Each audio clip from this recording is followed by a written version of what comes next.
So, in previous video, we have been covered about the law of conservation of mass, and our next topic is law of constant proportion. तो हम लोग जानते हैं कि हमारा law of constant proportion क्या होता है. This law was given by Joseph Proust. According to this law, in a given chemical compound, the elements are always combined in fixed by mass. ये लॉ किसके द्वारा गिवन है? Joseph Proust के द्वारा. और यह लॉ के अकॉर्डिंग क्या होता है कि कोई भी केमिकल कंपाउंड हो गया, वे किस में बनाओ, किसी एलिमेंट से बनाओ और एक फिक्स्ड मास रेशियो से. उसकी मास रेशियो कैसी हो? एक फिक्स्ड मात्रा में हो. जैसे कि हम लोग एग्जांपल ले सकते हैं H2O, जो कि वाटर की फॉर्मूला है. तो H2 plus O is equal to H2O है, और उसकी रेशियो H2 का एटम क्या है? 2 है, उसकी मास भी 2 है. एंड ऑक्सीजन का 1 है तो उसकी 16 मास है. तो उन उन दोनों को मिलाकर हम लोग रेशियो निकाले 1:8. तो वाटर किस फॉर्म में रहता है? 1:8 रेशियो में.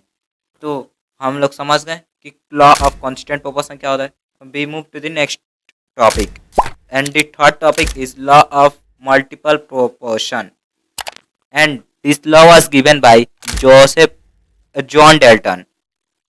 According to this law, element can combine in different way to form different compound in which of mass of one element is constant and the mass of an other element will be other ratio.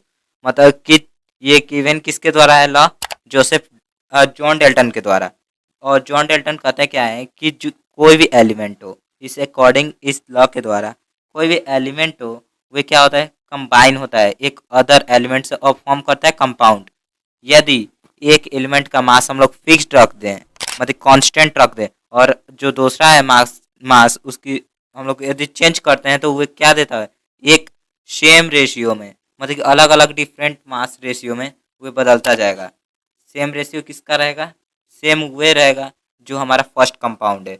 ये मतलब first जो element हम लोग लिए उसकी mass same रहेगी. और उसके बाद हम लोग एग्जांपल लेते हैं N2O is equal to N2O, उसकी 28:16 हो जाएगा. फिर N2 प्लस O2. फिर हमारा आज का सबसे मेन टॉपिक जो है उसकी तरफ हम लोग बढ़ते हैं, जो कि हमारा सबसे इम्पोर्टेंट है क्लास 9th का. सबसे most important topic is the Dalton atomic theory. अब हम लोग जानेंगे कि डेल्टन ने एटॉमिक थ्योरी, मतलब जो एटॉमिक थ्योरी दिया था, उन्होंने क्या कौन सी बातें कही थी और कौन सी बातें सच थी और कौन सी बातें उनकी गलत प्रिडिक्ट हुई. और हम लोग जानते हैं, हम लोग पहला पॉइंट जानते हैं कि all the matter is made up of small particle are called atoms. जो डेल्टन थे उन्होंने कहते हैं कि जो कोई भी मैटर है, कोई पदार्थ है, वो कोई भी चीज़ हो, वो किससे बना है? एक छोटे छोटे पार्टिकल से. उन पार्टिकल का इन्होंने नाम दिया था क्या? एटम्स. और उनकी सेकेंड पॉइंट है कि atoms can not be divided. Atoms को हम लोग क्या कर सकते हैं? डिवाइड नहीं कर सकते हैं. और उनके बाद उसका उस पॉइंट के बाद क्या है? वो थर्ड पॉइंट हमारा होता है atoms can neither be created nor be destroyed. उन्होंने ये भी कहा था कि एटम जो है वह ना तो क्रिएट किया जा सकता है ना ही डिस्ट्रॉयड किया जा सकता है. उसके बाद हमारा फोर्थ पॉइंट है atoms of different element differ in mass and size and chemical property. Atom किसी और एलिमेंट का सेम नहीं होता है और वो डिफरेंट होता है, साइज हो या केमिकल प्रॉपर्टी हो या मास हो.